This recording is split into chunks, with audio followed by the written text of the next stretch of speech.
প্রিয় দর্শক শ্রোতাবৃন্দ, আজ 6 দিন পরে আরেকটি ভিডিও নিয়ে হাজির হয়েছি আপনাদের সামনে। এই 6 দিনে কার্যত ইন্টারনেট ছিল না, সীমিত পরিসরে ওয়াইফাই ইন্টারনেট চালু হয়েছে। আমরা একটা বিশেষ পরিস্থিতির মধ্য দিয়ে সময় অতিক্রম করছি। রাষ্ট্র খুবই খারাপ পরিস্থিতি চলছে। ইতিমধ্যে দেশে চালু হওয়া কারফিউ ক্রমশ শিথিল হয়ে আসতে শুরু করেছে। আজ থেকে 3 ঘন্টার জন্য সরকারি অফিস আদালত চালু হয়েছে। কিছুটা পরিবেশ স্বাভাবিক হলো। বিভিন্ন স্থানে যে সংঘাত সহিংসতা হয়েছে সেই স্থানগুলোতেই মূলত বেশি মামলা হয়েছে এবং সেখানে গ্রেপ্তারও বেশি। এই যারা গ্রেপ্তার হচ্ছেন তাদের মধ্যে একটা অংশ অপরাধী হলো, আরেকটি অংশ নির্দোষ বলে তাদের পরিবারের পক্ষ থেকে দাবি করা হয়েছে। এখানে বাতাসে লাশের গন্ধ ক্রমশ কমে গেল, মানুষের হাহাকার হাজারি কমেনি। গত 8 দিনের সহিংসতায় পত্রিকার রিপোর্ট অনুযায়ী 197 জন ছাত্র ও জনতার মৃত্যু হয়েছে।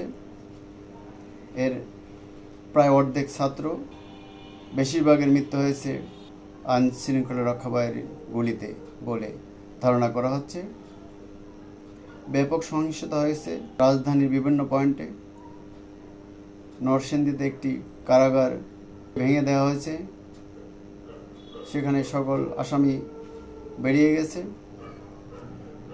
ঢাকায় মেট্রো রেল, বিটিভি সহ অনেকগুলো বড় বড় স্থাপনায় অগ্নিসংযোগ হামলা হয়েছে, অনেকগুলো গাড়ি পুড়িয়ে দেওয়া হয়েছে।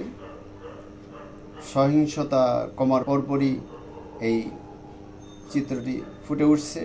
এতে রাষ্ট্রের বিপুল সম্পত্তির ক্ষয়ক্ষতি হয়েছে। এখন বিভিন্ন জায়গায় এই ক্ষয়ক্ষতির বিবরণ তুলে ধরা হচ্ছে। কার্যত ছাত্রদের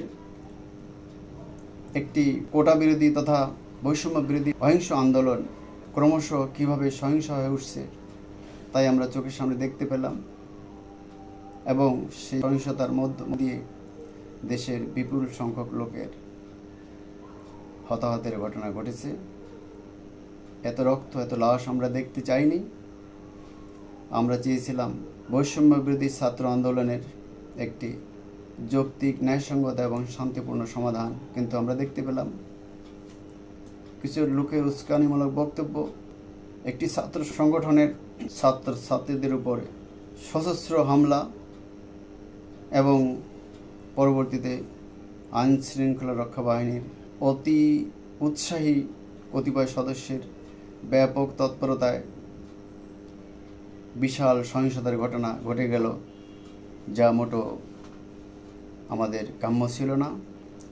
আমরা চাই পরিস্থিতি ক্রমশ শান্ত হয়ে আসুক এবং দেশে শান্তি বিরাজ করুক।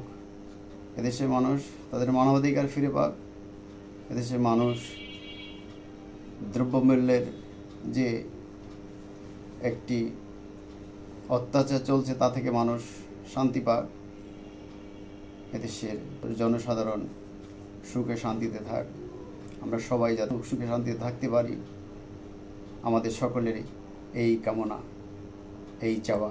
কোটা বা বৈষম্য বিরোধী ছাত্রনেতৃবৃন্দ বলেছেন অগ্নিসংযোগ বা ভাঙচুরের সাথে তাদের কোনো সম্পর্ক নেই।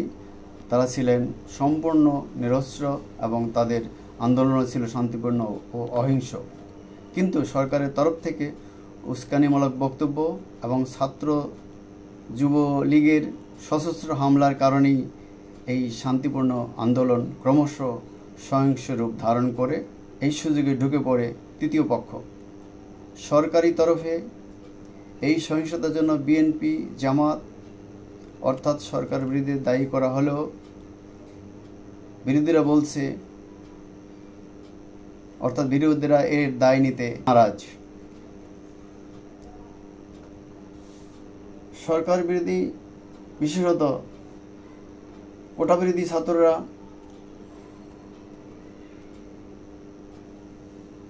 তাদের দাবিতে অটল ছিল এবং তারা এখনও অটল রয়েছে।